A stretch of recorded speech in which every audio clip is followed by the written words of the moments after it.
Welcome to Family Business World. I'm your host, Dr. Dale Caldwell. We have another really interesting show. These are folks that I haven't met before, but the Chowansky family, and I want to welcome you. Thanks so much for coming today. Well, thank you for having us. Great to be here. And Margo, Lisa, and Corrine from the HC Contractors, or Constructors, I'm sorry, HC Constructors. And so, you know, you have an amazing business and you're doing some wonderful things, but as I always do, I like to begin with the origin stories. So Lisa, how did the business get started? What's the history of the business? And then I want to hear all of your histories as well. Okay. Well, the business was really started by my father-in-law, Harry Chowansky. He was an operating engineer, which is a local union within New Jersey that performs like equipment operation. And he worked for many years for a very large construction company that was also based in Linden, New Jersey, called Mohawk Construction. No longer in business, but it was really he had 5 children, and it really was his dream to have a construction company. Now, in working, having 5 children, putting them all through college, he never really was able to step out of his work and into his own business, but he really wanted this for his children. So he developed this company, HC, and he kind of brought it out to his 5 children, and only one of the 5 was really interested. And that was my husband, Harry. So everybody else kind of said, hey, no, we don't want this. We're doing our own thing. We're perfectly happy with what we have, so we're not part of that dream. But my husband said, yeah, I'll do this. I'll step into this role.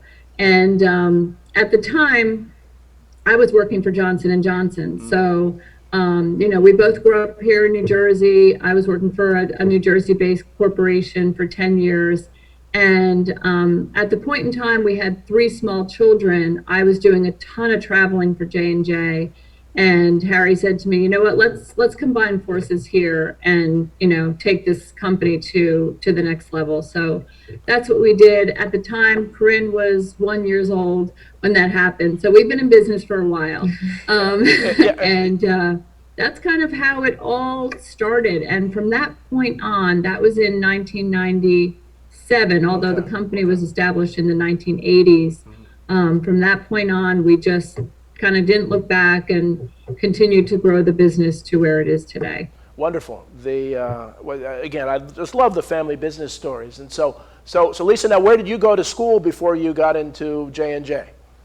So I went to school at Penn State. I really had no interest or desire to move into construction. Right. I was in a health field. I was enjoying what I was doing. I started by being part of their employee health and wellness program, and then I moved into an account executive role, which at that point I was doing a lot of sales and contract management, and it was a good, it was a great job. But I think we kind of got to the point where we realized if we worked together, we could build something specific for our family. Right. I was giving a lot to J&J, which was great. They were giving me a lot in return. But, at some point you kind of look and say, hey, the more we put into this, the more we'll benefit from it. And so that's how we ended up taking it to that point. Wonderful. And I ask those questions because, there are folks out there who are just starting a family business or they've been there for a while and they want to know, how did everybody get involved? And I'm especially interested with the kids, how they got in. And so Corrine, tell me, where you went to school and what did you do before you got this job? And I want to hear Lisa's story too. I mean Margo's story. Yeah.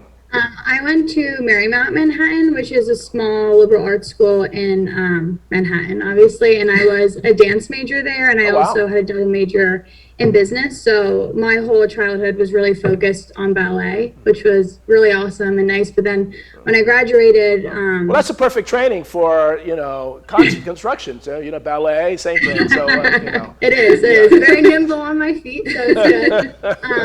But I think I really took that discipline that I learned from dance and having a double major in college. And then I started working for a global advertising agency called Cara, and I worked on the Pfizer account. So kind of similar to my mom in the healthcare field, but doing the ad end of it. So I worked there for almost 2 years, was really enjoying it.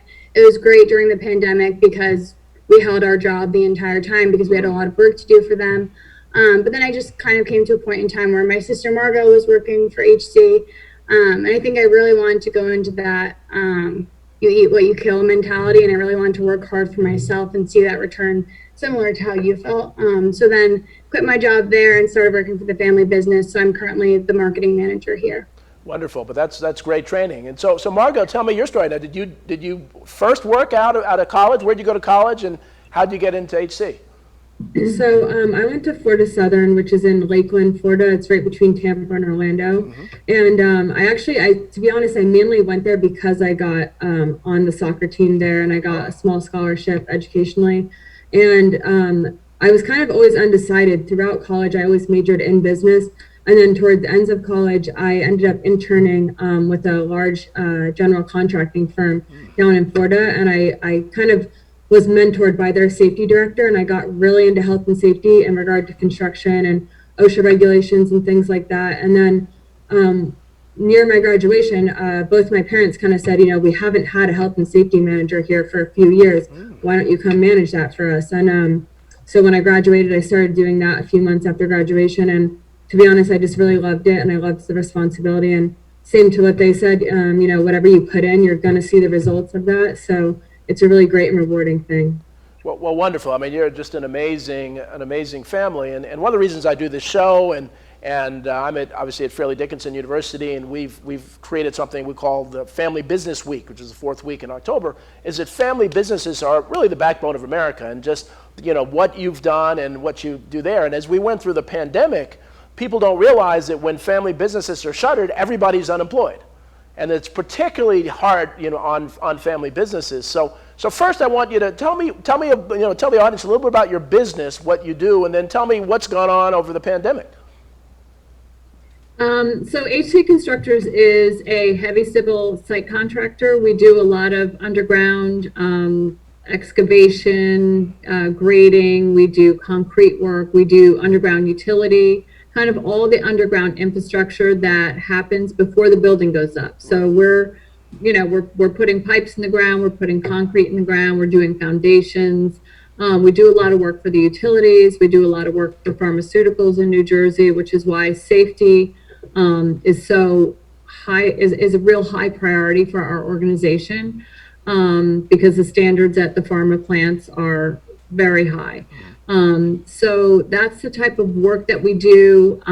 We've done a lot of work for higher education, for the utility companies, for private industry. We do some public work for the Port Authority, New Jersey Transit, but those are kind of our major markets and who we work for. Well, that's wonderful. That's amazing, amazing work. And so during the pandemic, I mean, did your business slow down, or were you able to kind of work through that because of the contracts that you had? We did have contracts in place. We had a lot of contracts put on hold, which was a very frightening time, I have to say. The only contract that continued was our contract with American Water. Okay. So it was interesting because we had never worked for American Water previously in our entire history. And we were trying to get into that company to do some work because they do obviously a lot of underground infrastructure. So we had a brand new contract with them. And it turns out that during the time of March, April, May, that was the only contract that continued to work because It was deemed essential. It was people's water service. Right. Obviously, it wasn't going to stop. And it was outside. I think one of the advantages of our work is that it is outside. So we're not inside painting or doing HVAC. We're digging in the ground. So typically, we are by ourselves. We're not indoors, and that really was to our benefit. Who would have thought? You really don't know. During a pandemic, it's not something you ever anticipated. I never did. But that worked to our advantage. And so we had a pretty significant slowdown that second quarter of 2020. And then it picked up from there. And now we're kind of coming into this whole lack of supply, lack of material, lack of labor kind of fallout from the pandemic that's now kind of a delayed reaction, but is really pretty significant at this point in time. And then there was all the things that were going on internally, which Margo, being a brand new health and safety manager, really had to manage daily checks, masks. We had to set up, why don't you speak to some of the things that you had to do during the pandemic? It was pretty significant. Yeah, I think a lot of it was just constantly managing our health and safety program and our pandemic preparedness programs as well. It's just, it's difficult because when you have OSHA regulations that you follow, there are certain regulations that won't change for years, and you have to follow that same rule. And with the COVID pandemic, it was very difficult because 1 month you have a set of rules, and you have 55 people out in the field, and you say, you guys need to follow these exact rules, and every single day you're trying to reinforce these rules. And then 2 weeks later, it's like, hold on, forget everything I said, follow these now. So it was just a constant having to check in every single day. And also managing people's health is very stressful, in general. And then to put this pandemic on top of it was just another added layer of, really, really having to be thorough and care for people. So it was definitely a great test for me, but I'm pretty happy. I think we did a good job managing the health and safety of our employees during this time. I mean, it really sounds incredible. I mean, this is, you couldn't have a more difficult time to deal with health and safety. So you've got baptism by fire, as they say. So, we're about to take a commercial break for another couple minutes. And once we get through the commercial break, I want to come back and talk a little more about contracts and marketing and how you're growing the business. So, sounds great. Great. So we'll see you all right after the break. Again, this is Family Business.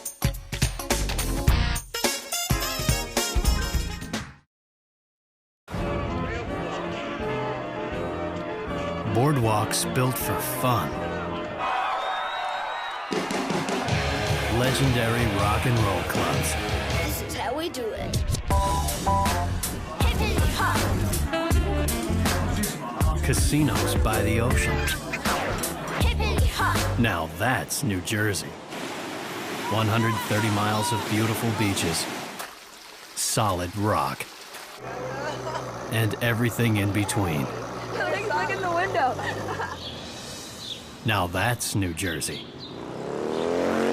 Plan your New Jersey trip at visitnj.org. Waves of fun. Nights of excitement. And a trail of memories. Now that's New Jersey.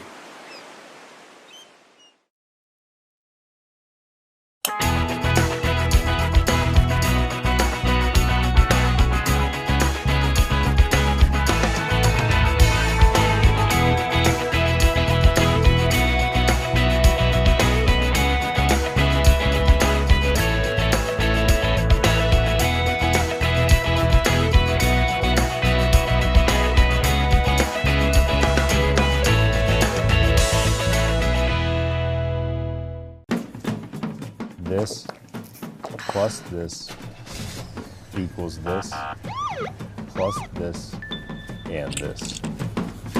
Don't drink and drive.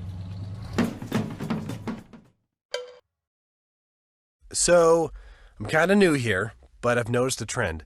My human does this funny thing where she goes around and gets all my toys, and then she hides them in that basket by the door. But it's always the same basket, and it's always in the same place. And then she acts so surprised when I find them, but, she's putting them in the same basket. Again. It's like, hello, that's where you put it last time. You were the worst at hide and go seek.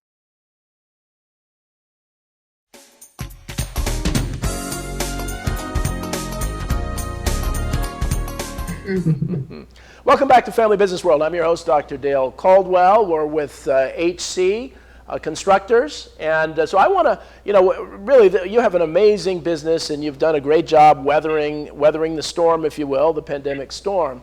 So how are things going now? How is your business and marketing and other things as you move through 21? Yeah, so I think the business right now is really busy, and I think I kind of came into a unique role with marketing where you guys never had a marketing manager before I stepped in. And I think construction is interesting to market because there's not really a consumer good that someone's going to buy off of Instagram or Facebook. But at the same time, to get your name out there and participate in networking events is really important. And I think post-COVID, everyone is really excited to be going to events, excited to be seeing videos of buildings going up and foundations going in. So I think I'm just really trying to keep our name and everyone's ear and just really reinforcing the work that we're doing and highlighting our employees too, which I think is great for just overall happiness at HC. And I think everyone has responded well to it with like the foremen, the PMs who probably aren't on LinkedIn or Instagram or Blue Book really doing a lot of social media things, but I think it's really interesting and fun for everyone to see how you can take your business to another level just by doing a little bit of marketing. And you're a woman-owned, a woman-certified business in New Jersey, correct? Yes. Yeah, and so I mean that's unique in and of itself. And so one of the things, as I said before, I'm at the Rothman Institute, but I really have been encouraging legislators, the governor's office, and others that public agencies that get state money, they don't have to mandate that they work with certified businesses, certified women-owned, minority-owned, and veteran businesses, but they should report on the website what percentage of their dollars they're spending with New Jersey certified businesses. I really think that's just the right thing to do because there's so many great businesses that have been kind of closed out of the old, the old network of the same old companies. And so we see your company, which obviously is young and up and coming and probably uses state-of-the-art stuff to get it done. We've got to do more of that. Now, I also know you give back to the community. So talk a little bit about some of the nonprofits that you're giving back to and some of the things you're doing as a New Jersey business. Sure. Well, one of the things we're one of the organizations, a nonprofit that we're very active in is Professional Women in Construction.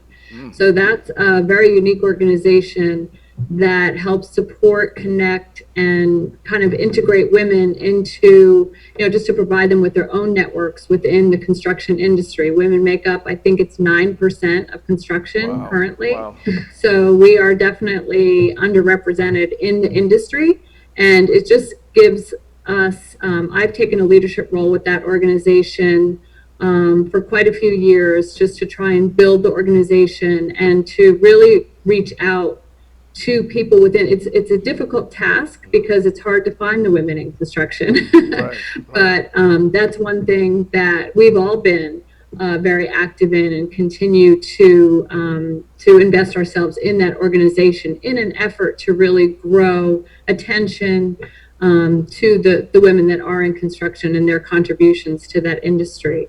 In addition to that, I serve on the New Jersey Supplier Diversity Development Council, which is a government, I won't say it's a government agency, but it's a group that works between the Board of Public Utilities and diverse businesses to try and the utilities to try and get that, just like what you were talking about, to try and get that connection. A lot of work to be done still. I mean, I see so many great things happening, but there still seems to be those gaps, like bridging the gaps of really getting, like you're saying, diverse suppliers, whether they're minority, women, or veteran-owned businesses, or disabled veteran-owned businesses, to really bridge those gaps and create those opportunities seems to be a pretty difficult task, and I'm not sure why. So I think it just takes people like yourself and myself to continue, and all of us to continue to really, pound that drum and make sure that there's enough attention to that so that opportunity is created for everyone. It's a very diverse state. I grew up in this state. My father went to Fairleigh Dickinson on the GI Bill. My mom went to Montclair. So we're Jersey all the way, and I want to keep it that way. But I also want to see the state really thrive when it comes to diversity in business. We also are involved in the Vietnam vets. They have a big memorial, and their story is pretty untold as far as, you always hear about the greatest generation, but there was a whole generation of people that contributed and sacrificed a lot for continued freedom across the world. So we're very involved in that. We help them as much as we can. My husband, Harry, who's also in the business, serves on their board. Okay.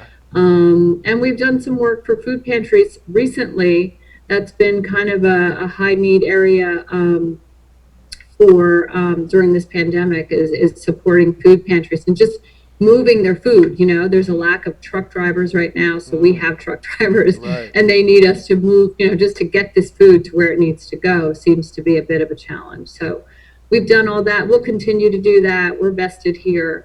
We want to be a part of the success of New Jersey in addition to the success of HC. So we do contribute outside just, putting pipe in the ground. We do some other things too. Well, you're a model New Jersey family business, and I do a lot of leadership training and consulting, and even some diversity, equity, and inclusion consulting. And part of the challenge is that when a group has privilege, equity seems unfair. So what I mean by that is that groups have controlled the contracts, and if a fair proportion of folks who are different have those, they think it's unfair. And it's just human nature. And so part of what government needs to do to really lead is to understand that and said, we have to have equity.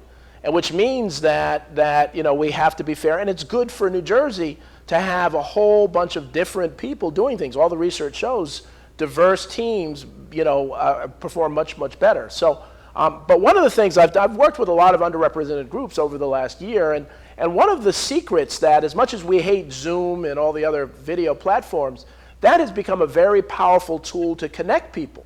And so one of the things I might suggest is that as you get some of the women in construction, the 9%, maybe even have a monthly Zoom call. And you can start to develop a relationship. I did this with another group, and we just did an event in Tulsa, Oklahoma, where for 8 months we were planning this thing, and we didn't meet each other, all from all over the country, until the Saturday before, the Sunday. And so that's something to really think about, as you're looking to grow. And so, how many employees do you have? We currently have 50 employees. Okay, so you have 50 employees. Do you anticipate that growing over the next? I think it will grow over the next, between now and year end. I think it will grow, primarily because we have a lot of contracts that we need to be able to deliver, and they need to happen between now and the end of the year. So I anticipate that's probably going to go up to about 75 at its peak. Wonderful. Corrine's a new hire for us, and actually a new position, because we really didn't have a marketing manager. But it's interesting to me, how much additional attention we've received just by being a little more present on social media, a little more concerned about keeping our website up to date and relevant. And just like you're saying, during a pandemic, these Zoom calls, I think Zoom networking is fantastic, really? Because it gives you an opportunity, even if you typically as a female, you walk into a male-dominated room in construction, and those people are all kind of off in their groups talking, and you feel like an outsider. That's the bottom line. But on Zoom, there's Zoom rooms, like you get 6 minutes, everybody gets to talk, and then you switch to the next room. And that networking, I think, is very effective. I would agree with you on that. Very effective for the population that doesn't, that maybe is newer to the game, or, it's a new business to the game. And it really gives you a more equitable opportunity to network and to talk about what you do and who you are. And it's interesting how that's benefited. So I would agree with you on that. Well, one of the realities is, and we could talk for another hour, but we have just a few more minutes. But one of the realities is that people who are part of the minority group who are working are obviously high performers and are working their tail off. So they can't go to these meetings, these networking meetings where you show up for lunch. And so Zoom allows you to kind of work hard and do this. The other thing I'll say is that I'd love to take this picture, and I'd love to take this picture and put it on social media and ask people, what industry are these 3 women in? And I guarantee you have nursing, and you'd have, construction would be the last thing that anybody would have, looking at the 3 of you. And I love it, and that's the beauty of America, is that we need people who look and act and think differently. So good. How do people connect with you if people are looking for your business or trying to do anything? So what's your website and what's your contact info? Yeah, so our website is hcconstructors.com, and we have like an inquiry form there that I check daily. You can also reach out to us through LinkedIn. We're HC Constructors Inc. on LinkedIn, so that's also checked daily. And you can also feel free to call our office number anytime you want, and that's also listed on our website. And I threw that out. So you as a social media, you may want to do that. Just to put this picture up there. And to survey, what are the, I have a 16-year-old daughter, so I have and my daughter says, Dad, girls can do everything boys can do, and I say, you're right, and so we just need more of the role models. So I want to thank you very much, HC Constructors Inc., the Chowansky family, and this is Family Business World. Thank you for watching, and we will have another interesting show next week. But thank the 3 of you for coming on. And thank you for having us. Take care. Have a great day.